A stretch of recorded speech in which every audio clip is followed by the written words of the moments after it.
Thanks guys, and cheers to Tansy for setting all this up. I'm going to take kind of a journey through blockchain because I don't know where everyone is at in terms of their knowledge, so I'll try and start out with some simple stuff and then explain maybe a little bit more detail about how things work, and then a little bit about how we're playing in the blockchain space as Centrality.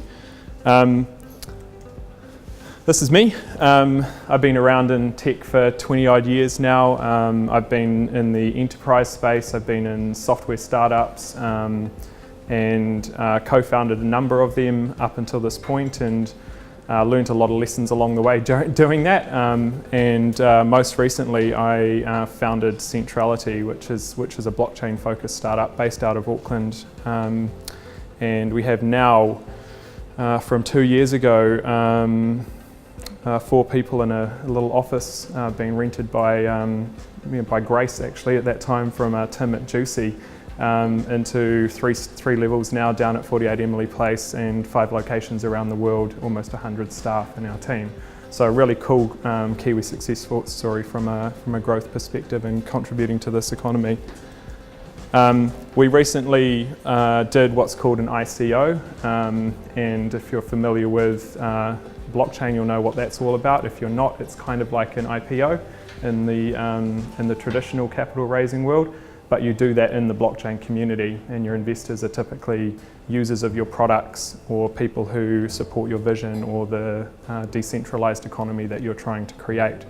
I've always been the tech guy in my circle of friends, and that's been made me lucky enough to kind of be on the edge of innovation. So this blockchain trend is something that I think is one of those things that will have legs in the future. It is early days, but being that tech guy also has some kind of problems in my social life. You know, you go to parties or family events and those kinds of things, and everyone wants your help, and so it's gone from hey, can you help me with my email? I clicked on this thing, I got a virus, through to, hey, can you help me with my smartphone? I need my email set up, and how do I download this app? And now it's, should I hold Bitcoin or should I buy, and where do I buy, and what's the next cryptocurrency? So this is my life now, being in this space. I'm not going to answer any of those questions today, by the way.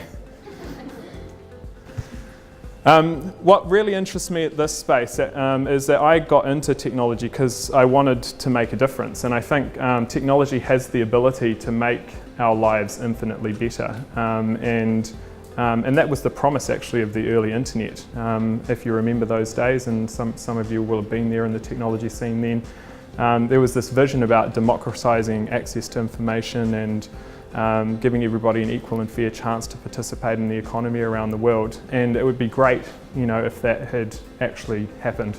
And what we seem to have done is kind of flipped that model, and we're seeing huge centralization of information, huge centralization of power structures, information structures, which is quite scary if you look at where the future of information is and what can be done with that information.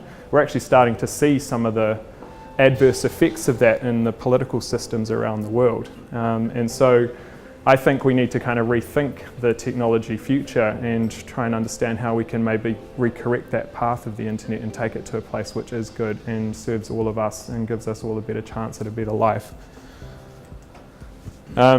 And if we don't do that, it could end up kind of amplifying the problems that we have now with inequality, with people not being able to participate in the economy, with lack of access to information or healthcare, all these kinds of things.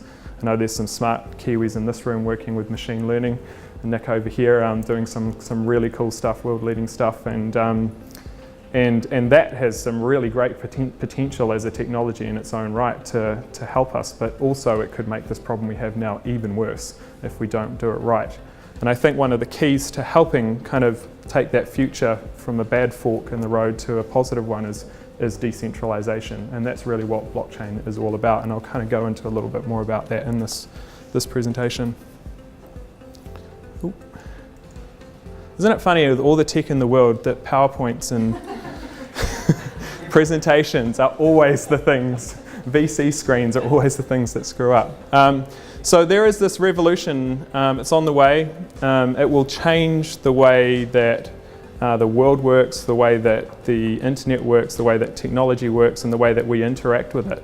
And even some of the existing giants that are out there may not survive this revolution. And we think about companies that are big disruptors in our industries today, you know, the Ubers, the Facebooks, the Googles. There might be some of these people in the room here, I realise. But these guys have been disruptive using the PC era internet technology, and I think going forward with these new technologies coming out, there could be a little bit of a challenge to the way that they grow and the way they make money and the way that they involve their customers, their users and their ecosystems. And if they don't keep pace with that, then they could be at risk of failing as well. You look at a company like Uber, they've done fantastic things. They've created a great customer experience. They've shrunk a lot of the problems in that experience for the industry. But also, there's a lot of angst out there in the community around the way that the people who've helped grow that company, the drivers in particular, have been involved in that process, or us as users contributing our data and information to it. I think the next generation of technology will help some of those problems and enable those seamless processes and consumer experiences with the added advantage of us being able to participate actively in the economic model and the technology model for those things. Oh.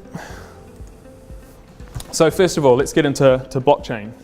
So Bitcoin is not blockchain, but Bitcoin's an application. It's one of the first mainstream blockchain applications. It's the one that everyone kind of knows, but it's an application that uses blockchain type technology. It really doesn't have much of a practical use outside of being a cryptocurrency, and potentially could be a store of value or not, but that'll show over time. But really it does have some usefulness to it, let's say, in this future world. One of the key things is that no one really owns it and no one really controls it. And you think of other monetary systems where we put our faith in the hand of politicians or those governing us, and often, and we're lucky in this respect as New Zealanders, that goes well for us all, but often it doesn't. And there are countries around the world where the people in control of those systems don't really have the best interests of their population at heart, and they're relying on things like Bitcoin to actually survive. It's the only way they can reliably trade, get access to basic goods and services, to food, to water, to medication. And so it does have this useful property of not being controlled by a single state or individual or company. And for that, I think it has shown a way for how models could evolve. I don't think this is where blockchain technology ends. There's lots more beyond this, but it's certainly a very powerful example of something that was created by somebody we don't even know really, and put out for the world to co-create with, went from nothing to being worth more than Visa and MasterCard. With no single owner, bigger market cap than many of the companies inside the Fortune 500 with no CEO. So this is the kind of interesting paradigm that this type of technology can create. I really think that the blockchain, as we move forward, is the second generation of the internet, and there's a lot of views on whether this is true or not, but I think the core principles of how it can be used to decentralize a process, decentralize ownership, provide true ownership to the end users of their own data and information, is something that the next generation of successful applications will be built on. It will fundamentally change the equation for people who are participating in a technology economy. You'll have to think more about your customer, not just in terms of how do I get them to click more, which is the general customer experience drive, but actually how do I make their life better, and how do I make the benefits of the community they create return to them in a fair way. And I think that fundamental switch from customer-centric design to human-centric design will be a feature of how blockchains drive the future of technology and the next generation of the internet. I think one thing that's really interesting in this space is that investment in blockchain technology and technology companies is starting to eclipse VC investment in traditional startups and technology models. Now, some of that is purely bad behaviour in the market, And we all know that new technologies often go through these cycles of behaviour. So not all of that investment is actually good investment. In fact, a lot of it is shit. But that happened in the early days of the internet as well, and now we have the Amazons and the Facebooks and those guys that have emerged outside of that. So there'll be a bunch of good investment happening and good companies with solid underlying principles and underlying technology and underlying business models, and there'll be a whole bunch of stuff out there that's not great. But we're at that early phase of the growth of this technology, so kind of bear that in mind as you're thinking about it and reflecting on how things have gone in the past. The main thing in this change will be this shift of the Internet of Information to the Internet of Value. And tokenization has the ability to attribute real value that the market can test and respond to in real time to everything in this world. And so this information-driven ecosystem that's existed, and you think of all of the technology that exists out there today and all of the money that's gone into creating this technology and all of the disruption that's happened to traditional industries, there's really only been one genuinely successful model in the internet. And you can see that by the market cap of the companies that lead the internet. And that is advertising. You know, it's using our data to disrupt the advertising market. It's really one of the only truly highly scaled disruptions that has occurred. You know, even the Ubers, for example, there's still a massive presence of the old world taxi, you know, infrastructure and economic system out there in the world. It hasn't even touched anywhere near what advertising has been affected by. And so if we flip that model in the future and think of information as something that we own and we can tokenize and we can allow people access to, genuinely own, not in the sense of a privacy policy, but it's ours and we control it. And then we say that that can apply to anything physical or virtual in the world, and you can provide liquidity to those things, and we can allow robots to trade those things. And you look down the line and think, and most of the commerce activity doesn't actually happen with us participating in it. You ask Alexa to buy you something and it goes and negotiates with the market.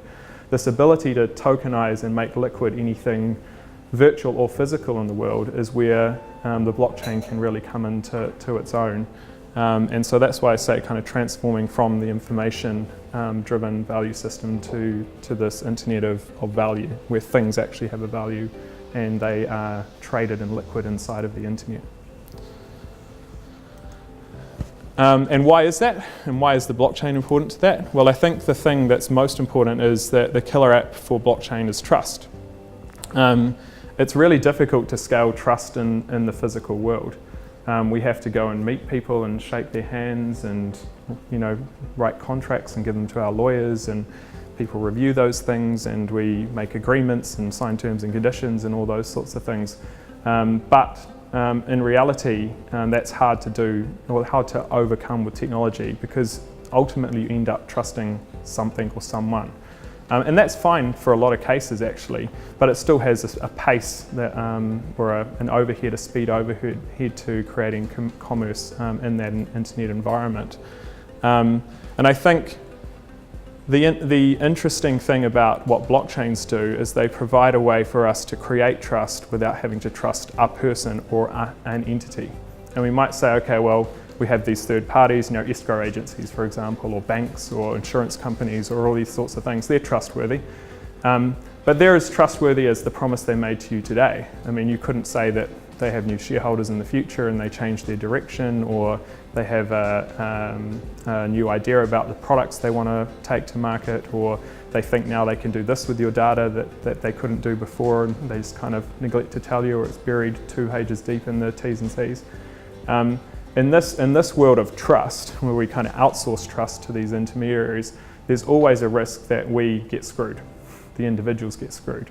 And so in this decentralized world where the code is law, where things are immutable, and where we can trust that if a smart contract says it's going to do X, Y, Z, that it will do X, Y, Z, then we can create these more dynamic trust relationships between the people or the systems that we interact with, and rely on the fact that that will be true and those actions will take place, And if something changes, we'll definitely know that it changes because they'll have to reissue that contract. And so the blockchain provides the ability to create trust between people without having an intermediary in the middle. And so that's one of its most powerful applications. So think of any industry where you have an intermediary, someone who's the middleman, sits in the middle of a process, and we can take that middleman out of the process and provide the benefit of that back to the people who are genuinely adding value to that process. And I think you'll find that should create a more equal exchange of value. With these middlemen becoming centers of power, you end up with asynchronous value transfers happening. Actually the driver drives me from here to here and I pay him the money. That's where 90% of the value is in a transaction for riding in a car. But actually more and more that value is being pushed up to a small group of shareholders in a single company. So you can have that same process happen without the company being the thing that makes it happen and takes that value. I thought I'd go a little bit into how does proof of work in a blockchain. A lot of people kind of say, oh, this blockchain stuff, it's bad for the planet, and it's using all this energy, and we've got global warming coming, and that's kind of terrible. So I'll explain how this type of blockchain consensus model works, and then I'll address some of those concerns, because I think it's important that if we're creating this better world, that we don't do the stupid thing of consuming the planet's worth of electricity to make a single transaction happen. That would not be good. And so proof of work is one of the consensus models that blockchain technologies can use to help transactions process in the network in a reliable way. And what happens in a proof of work chain like Bitcoin or Ethereum is that messages are sent into pools, and a message might be a transaction. I'm going to send you 1 Bitcoin. And as enough of those messages get sent to these pools, they form a block of messages. We're going somewhere with this, right? And so when that block is formed, it gets sent to the network with a special puzzle. And there's a bunch of computers that race to solve the answer to that puzzle. The only way to solve the answer to that puzzle reliably is by brute force. So you just smash this puzzle with lots and lots of combinations until you find the answer to that puzzle. When you do find the answer to that puzzle, you broadcast the answer to the network, and the network's like, oh, that's the answer. Why didn't I think of that before? So it's a special type of maths problem that's very hard to solve and it's very easy to verify. When enough people say that's the answer, then that block of transactions gets added to the chain. And when it's added, it contains a reference to all the other transactions that have happened before. So if you want to go and undo a transaction back here, you have to also undo all the other transactions that have happened since then. And that's why it's a chain of blocks. Each one links to the other, links to the other, links to the other. And so that creates a system where it's very difficult to undo information that has been put into this ledger. Instead of trusting a single person or a single company with the database and trying to protect that database at all costs, you distribute the database. Anyone can download every transaction that's ever happened on Bitcoin and look at all of those transactions. And in more advanced blockchains, you can see the fact that a transaction happened, but you might not be able to see the data that's contained in it. Only the people who have access to the private key for that information can. And so this allows a system where anyone can join. There's no one in control of it. If I buy a computer and run the Bitcoin software, I can join this network, I can participate in its economy, I can mine some coins. And when anyone can join, then it can be truly decentralized. Why do we need this special problem? Well, it's called proof of work because it's proof that a computer, an actual computer, did some work. So if you have a system where you're relying lots of people contributing to an answer and it's a shared database, you want something that means that you can't have fake people joining and overwhelming the majority of real users. So they call that a Sybil attack. And so proof of work proves that at least you had a real computer and you paid real electricity costs to help compute this problem, and therefore you're participating in this network as a real entity. There are lots of other proof types out there. that don't use work as a system to prove consensus. And proof of stake is one of those types. We use proof of stake in Centrality's blockchain architecture, and it's a different type of maths solution to solve for the same problem, but it uses way less electricity. You can run it on a regular computer, even on your mobile phone in our case. And so I think the future of blockchains will actually tend towards these proof systems that don't require work. They may still exist for some use cases, they can be useful in some use cases, but you won't see the planet collapsing and dying because of Bitcoin. So why decentralize? Well, companies don't always stay the same, do they? We've seen that in our lives where businesses change their focus, where they're sold to other shareholders. Those shareholders have different opinions, where they lie to us about what the truth is behind their books, where they're not transparent with their policies. So,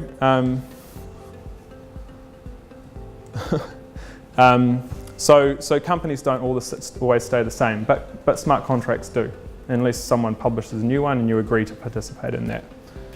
Intermediaries often take more than the value they provide, so that's not fair. So I want to live in a fair world. So a system which provides equal benefit to the participants in those ecosystems should be a system that we all want in the future. And lastly, if centralization wins, most of us lose. It's just a simple fact of life. You can't have one without the other. You can't have high concentration of power, of information, of technology, of money without the majority of people losing. And that's the most important reason why decentralization matters. Will there be this utopian world where everything's decentralized? Definitely not. I think that's unreasonable.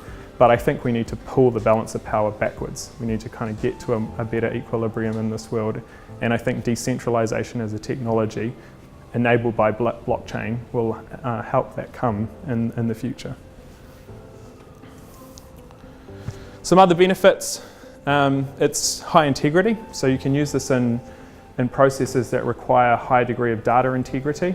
The randomness of verification agents and the way the databases are maintained mean you can trust the information in there, and it's very hard to change that information. It's generally very secure. Inherently, it uses cryptography as its underlying technology, and a system that's built on top of that should be relatively secure. I mean, more so than a lot of applications that exist today, with the caveat that it's written well. And there's still a lot of stuff to learn in this space, and we've seen some high-profile instances where the software wasn't written well. And I think as the ecosystem matures, that kind of thing will start to disappear. And it's highly resilient. I don't know how many, but there are hundreds of thousands of individual computers, if not more, out there that contain this whole database of Bitcoin. And so if one of those dies or a bunch of them die, we've still got lots of people out there that maintain this copy and provide infrastructure to maintain the network. So it's a highly resilient type of architecture. Just to go through kind of some more real world use cases. Take a supply chain, for example. Generally, you've got lots of parties in that process. They may or may not have strong commercial relationships with each other. They may or may not be using the same systems. Even if you take banking for an example, where they agree on the principles of a system, like how an option should be treated. Generally, a different program is written, the algorithm that determines the value of that in this system versus that system. So you get this kind of little mismatches of information and data, and processes that rely on that information data set to break down the track. And that would be like a typical kind of intercompany, inter-system process. We have APIs to help make this better, but everyone knows the reality of that situation.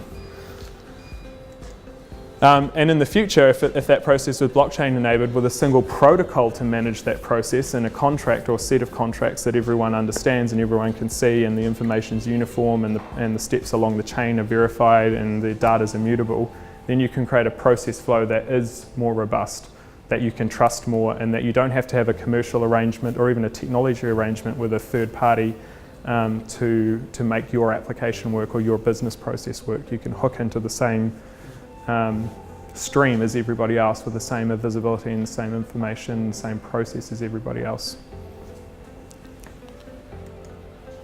But we're early days, so blockchain adoption is pretty new. There's some stats up here that kind of give a view of that. You know, in the Android App Store, there are 2.8 million apps. At least 1 million of those are real. And on Ethereum is one of the kind of more popular blockchains. You've got 1,074 decentralized apps. So there's kind of early days on that side of things. There are about 23 million crypto wallets in the world, which is 0.3% of the world's population. So tiny numbers of penetration on that side of things.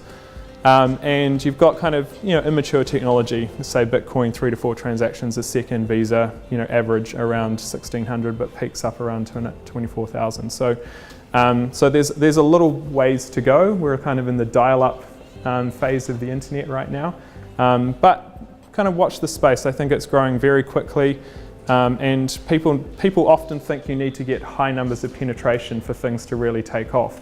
Actually, when you get to about 10 to 15% of the population understanding and knowing and using a system, it's already done. It's over by that point. They only have to tell two of their friends, and they only have to tell one of their friends, and then you've got 100% of the population coverage. So it's creeping up, and it's getting kind of into that mainstream thought now. We need more high quality applications being written in the space that real people can use to try and accelerate this. And that's what Centrality is about.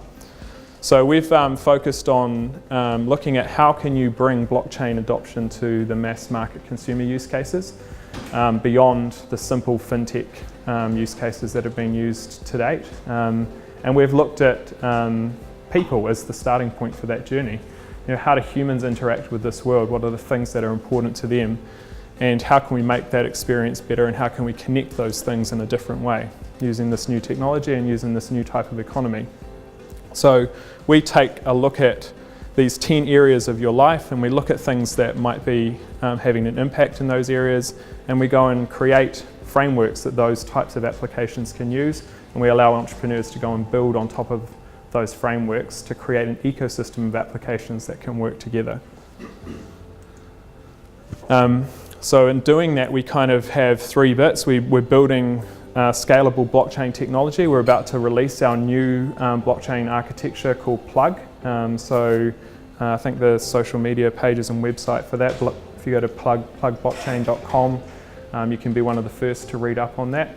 And Plug's a new framework for creating blockchains that scale like the internet does. And they're designed with people in mind right from the outset. It's not a clone or a fork of another blockchain technology. It has been built from the ground up. It uses programming language that most developers can understand and build applications on top of.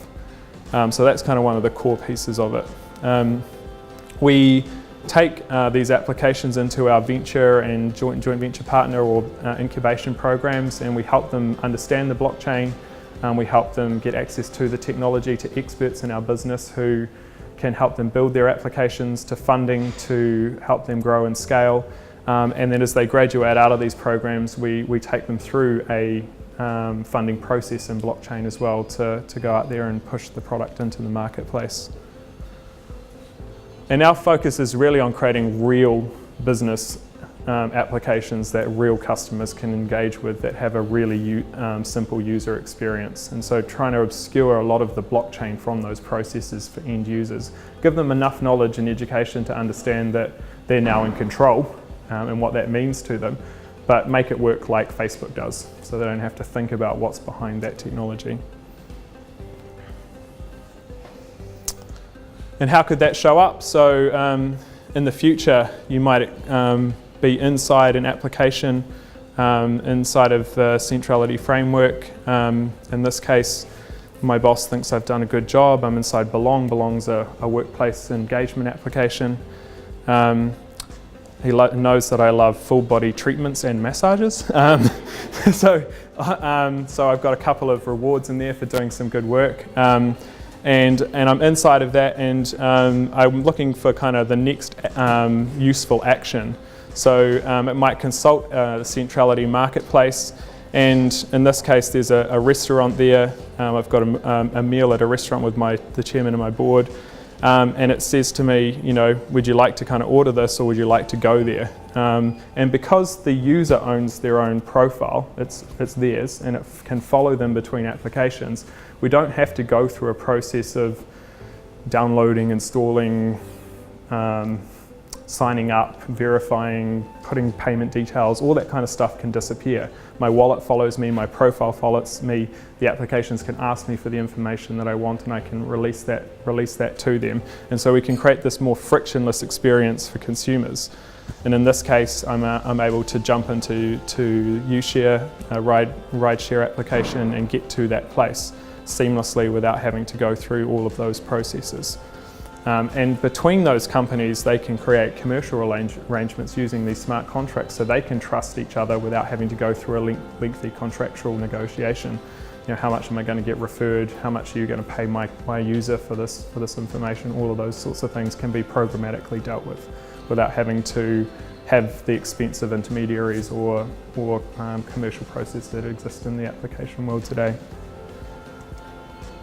And there's just a bunch of the applications we've been working on. There's about 25 in our portfolio now, and some really exciting joint ventures that we'll be announcing over the next few days and weeks. So yeah, really kind of passionate about decentralizing this world and seeing where we can take this technology and evening the scales for everybody out there to participate in the next generation of the internet. Thank you guys for your time. I hope you learned something. Feel free to come and ask some questions.